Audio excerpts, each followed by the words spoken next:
simplemente es tener un corazón abierto al corazón de Dios y de entender que la bendición viene en el dar para la misión.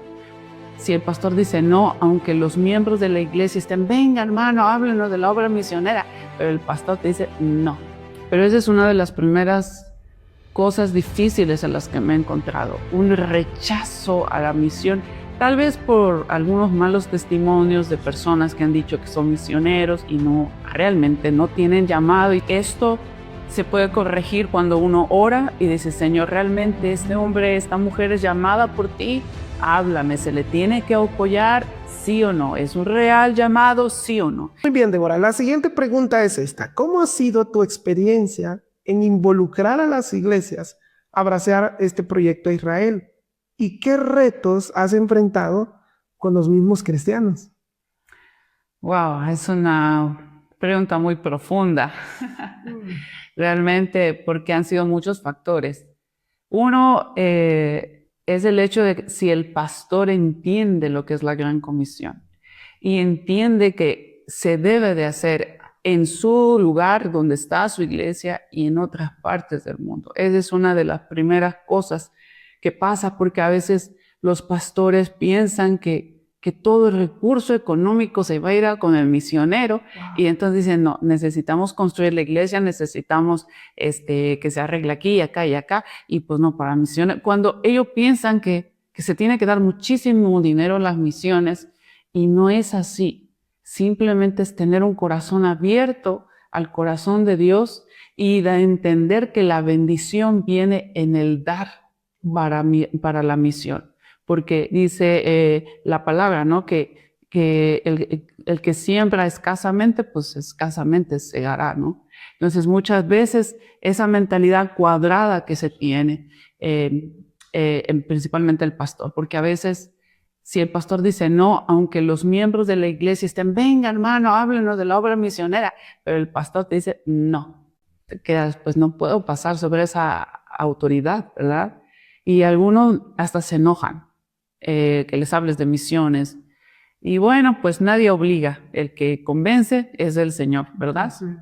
Pero esa es una de las primeras cosas difíciles en las que me he encontrado, un rechazo a la misión, tal vez por algunos malos testimonios de personas que han dicho que son misioneros y no, realmente no tienen llamado y se dedican a pasear. Esto ha afectado muchísimo a la obra misionera, ¿verdad? Pero yo creo que ahí esto se puede corregir cuando uno ora y dice, Señor, realmente este hombre, esta mujer es llamada por ti, háblame, ¿se le tiene que apoyar? ¿Sí o no? ¿Es un real llamado? ¿Sí o no? Y el Espíritu Santo, obvio, va a decir sí o no, porque Él sabe todo, ¿verdad? Si tú dijiste algo, perdón que te interrumpa, tú dijiste algo que de hecho te lo iba a preguntar. ¿Qué consejo le podrías dar a un pastor, una iglesia, una familia, ¿no? Que diga, bueno, ¿debería apoyar a esta misionera o a este misionero? O sea, ¿cuál sería el primer paso? Mencionaste que, pues, lo correcto sería orar, ¿no? Eso mencionas. Sí, es darle la oportunidad. A ver, platícame. ¿Cómo fue tu llamado? ¿Cómo escuchaste la voz de Dios? ¿Cómo es que tú sabes que tienes que ir a ese lugar? Y si ya fue, a ver, ¿qué has logrado allí? El tiempo que has estado en el campo, ¿qué has logrado? Sí. Entonces, abrir tu corazón, escuchar, preguntar, ¿cómo ha sido su trabajo? ¿Qué es lo que busca? ¿Cuál es el objetivo? ¿Cuál es la meta? Y en la medida en que la persona te hable y te presente el proyecto, te presente el testimonio, tú vas a darte cuenta. Porque recordemos esto, de la abundancia del corazón habla la boca. Wow. Entonces, eso te va a dar un preámbulo de si es o no es. Y después, óralo. Óralo, Señor, pero yo estoy segura que en la medida en que tú escuchas a la persona, el Espíritu Santo te va a tocar. Sí. Y te va a mostrar sí se tiene que apoyar, o es una persona que quiere ir, pero necesita dirección. Todavía no es un llamado. Tiene intenciones, pero no tiene un llamado. Entonces, es fácil en este sentido, pero a veces nos cerramos a escuchar. No, ya tuve una mala experiencia y ya no quiero escuchar a nadie. Pero creo que antes es orar, ok, sí, ven, vamos a platicar. y voy a escuchar todo lo que tú me digas. Y ahí en esa marcha el Señor te va a decir sí, te va a decir no. Porque sí, yo entiendo, no se puede apoyar a todos, pero tampoco te tienes que cerrar porque con una mala experiencia y tú ya no quieras apoyar. Y te cierras a ti mismo y a tu iglesia la bendición de ser parte de la Gran Comisión. Sí, hay algo que debemos entender. Si usted es pastor, miembro de una iglesia o es parte de un comité de misiones y Dios le ha puesto en el corazón apoyar un proyecto misionero, creo que este consejo es muy sabio. Debemos orar siempre, orar, pedirle dirección al Señor, porque de cierta manera las personas, los proyectos, los misioneros no llegan a nuestra vida, a nuestra iglesia por casualidad. Llegan porque 100% Dios los está enviando. Y nos quiere hacer parte, nos da ese privilegio. Entonces, mi consejo es eso también. Creo que es un consejo sabio donde podemos estar orando, podemos estarle pidiendo al Señor. Y creo que en la oración el Espíritu Santo va a hablar, va a confirmar, como dice Débora, y de esa manera, en vez de ser, ¿verdad?, piedra de tropiezo, podemos ser de mucha bendición. Y creo que para dar ese primer paso en que nosotros podamos orar, también podamos ofrecer nuestra oración hacia los misioneros, ¿verdad? Exacto. Finalmente la oración no nos quita nada, ¿no? Decir, ok, muy bien, déjame, voy a orar por ti. Y en función de lo que el Señor nos muestra, bueno, pues ven, habla a la iglesia y una oración siempre es muy bueno. Las oraciones para los que somos obreros fuera. Estar en campo es literal, estar en campo del enemigo. Vamos, depende del país, todos los países tienen oposición, pero hay otros países donde hay mayor presión, mayor lucha espiritual, entonces las oraciones siempre son muy importantes y creo que a nadie le quita nada, sino le bendice el poder orar unos 5 minutos por la obra misionera. Creo que es muy importante. Y sí, realmente eso es una de las cosas que a veces ni siquiera orar quieren. Cierto. Entonces, no, que el Señor nos ayude, porque somos un cuerpo. Y las misiones se hacen orando, ofrendando y yendo. Muy bien, Débora. Otro desafío, dentro de la misma pregunta, ¿qué otro desafío? Ya vimos que uno de los desafíos principales a veces es en que el pastor, como pastor de la iglesia, ¿verdad?, se cierra, no nos escucha. Pero ¿qué otro desafío has enfrentado en este caminar hacia el proyecto de Israel? Bueno, pues sí, ha habido otro y es el hecho de que es Israel y que es hacia los judíos sabras, porque la mayoría de agencias misioneras o pastores no han entendido que Israel está dentro de la ventana 1040 y que los judíos es una nación no alcanzada. La mayoría piensa que como son el pueblo de Dios, algunos, entonces dicen, ellos no pecan y no necesitan tener un encuentro con el Señor, ¿verdad? Con Jesús. Y entonces esto ha sido un detalle en mi llamado porque antes de la guerra decían, pues tú quieres ir a Israel porque es Israel. Entonces eso no es un verdadero llamado. Wow. Entonces fue como antes de la guerra, pues tú escogiste allí, ¿no? No entendían que el Señor me estaba llamando específicamente a esa nación con los judíos sabras, que son los judíos nativos de Israel, de Jerusalén. Entonces, bueno, por ese lado. Pero después de la guerra se ha venido un problema mayor, porque ahora con todo este problema de Hamás y todo el bombardeo de medios de comunicación en donde se pone a Israel como un genocida y como el malvado, cuando en realidad ellos no iniciaron la guerra. Yo estaba el 7 de octubre, ese día estaba yo en Jerusalén, yo viví este atentado y me impresiona cómo se ha vuelto el mundo en contra de Israel e incluso la iglesia. Entonces ya me he encontrado con pastores que ya están en contra de Israel y ya ni oran por Israel, que porque es un genocida y pobres musulmanes, y ya hasta tienen sus banderas en la iglesia, y le habla uno de Israel y casi te dan el postazo en la cara.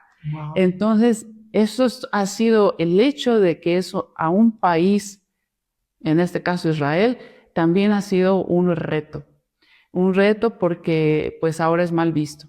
Por otro lado, hay una ola de que muchas iglesias se están judaizando.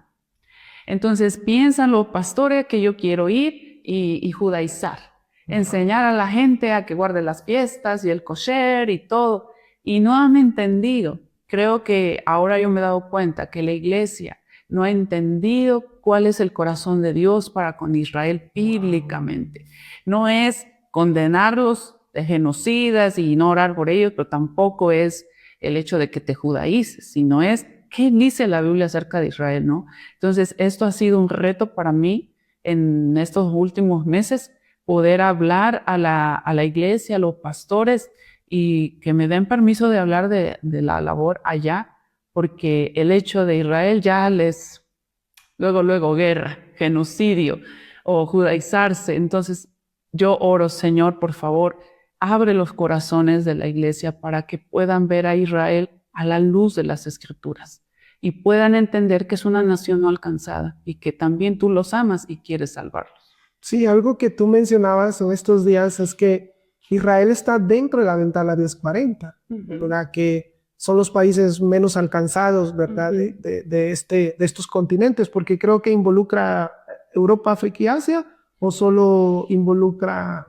Asia y África. Sí, básicamente es Asia y África.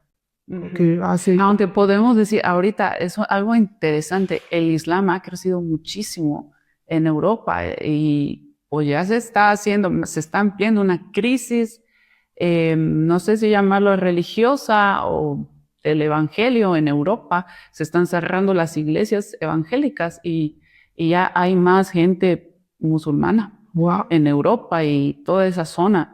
Y es algo tremendo. Sí, como iglesia tenemos la responsabilidad de orar por Israel, pero honestamente no se ha hecho. Y creo que ese tipo de comentarios, esperarlo de alguien que se llama pastor, es fuerte, porque como tú lo acabas de mencionar, no han entendido bíblicamente el Israel, ¿verdad? Entonces creemos que Dios va a hacer su obra y Él va a cumplir la promesa que tiene para Israel, ¿verdad? Pero es nuestra responsabilidad unirnos. Por eso yo le animo a usted. Este proyecto es una oportunidad para nosotros ser parte de lo que Dios quiere hacer en Israel. Este proyecto podemos unirnos en oración, podemos unirnos en equipo y podemos ser parte de lo que Dios va a hacer con el paso del tiempo. Débora, tengo una última pregunta. ¿Cómo nos podemos unir como iglesia en América Latina, desde México hasta Argentina, Centroamérica? ¿Cómo nos podemos unir a tu proyecto? ¿Cómo podemos ser parte de esta labor que estás haciendo en Israel? Bueno, pues como les comentaba anteriormente, las misiones se hacen orando principalmente y con finanzas, ¿verdad? Y si tú no puedes ir conmigo, pues yo voy, pero tus oraciones y tus ofrendas me ayudan a poder pues hacer esta labor. Entonces tú puedes recibir mis cartas. Si tú quieres ver cómo va mi avance, cuándo regreso, qué estoy haciendo allá, o incluso tú quisieras saber más de cómo Dios me llamó, quieres que en tu iglesia, tal vez en línea, yo comparta más de esto, pues puedes contactarme a mi número de teléfono y podemos agendar y puedo hacer llegar mis cartas que hago cada mes o por muy tarde cada 2 meses, y ahí yo informo y vienen los motivos de oración. También tengo reuniones de oración por Zoom los martes de 8:30 a 9:30 de la noche, hora México. Entonces también si están interesados por Zoom podemos estar orando cada 8 días los martes. Y también una vez por mes estamos haciendo oración y ayuno por la salvación y la paz del pueblo judío. Entonces también se pueden unir conmigo. ¿Por qué lo decidí cada 13? El Señor me hablaba que era importante orar y ayunar por Israel y me trajo la historia de la reina Esther. Cuando Amán quiso exterminar a Israel, él lanzó la suerte y cayó un 13. Wow. Y era un 13 cuando iba a venir esa maldición, ese exterminio hacia los judíos. Pero ese día 13, Dios lo convirtió en un día de bendición. Wow. Cuando Esther oró, ayunó 3 días junto con todo el pueblo judío, Dios los liberó. Y entonces el Señor me mostraba que en los últimos sucesos trágicos y atentados terroristas en Israel, varios de ellos han sido 13. Entonces es por eso que como ministerio he decidido que oremos los días 13 de cada mes por Israel, ¿verdad? Orar por su salvación, por su paz. Y bueno, pues también pueden, si desean apoyar económicamente, pues también por PayPal hay una cuenta en donde pueden ustedes hacer llegar sus ofrendas.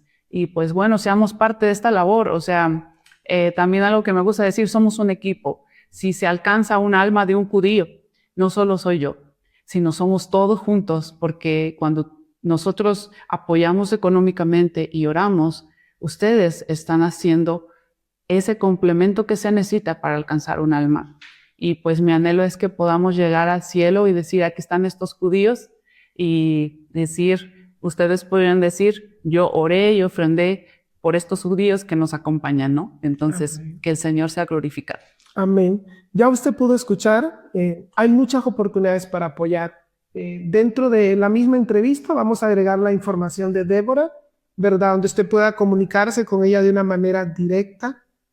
Ahora por cuestiones de seguridad tenemos prácticamente la grabación de esta manera, pero lo hacemos por tema de seguridad. Pero ella está a la disposición. Incluso yo quiero animarle a usted, si hay iglesias en Centroamérica que nos están escuchando, usted puede ser parte de esto. Creo que Centroamérica es una plataforma que también Dios está preparando para que la iglesia de Centroamérica se levante a ser parte de esta gran labor. Y creo que es una oportunidad que Dios nos está dando. Así que estamos por terminar la entrevista. Si quieres saber más información de ella, estaremos pasando toda la información dentro de esta misma entrevista, y que Dios le bendiga grandemente.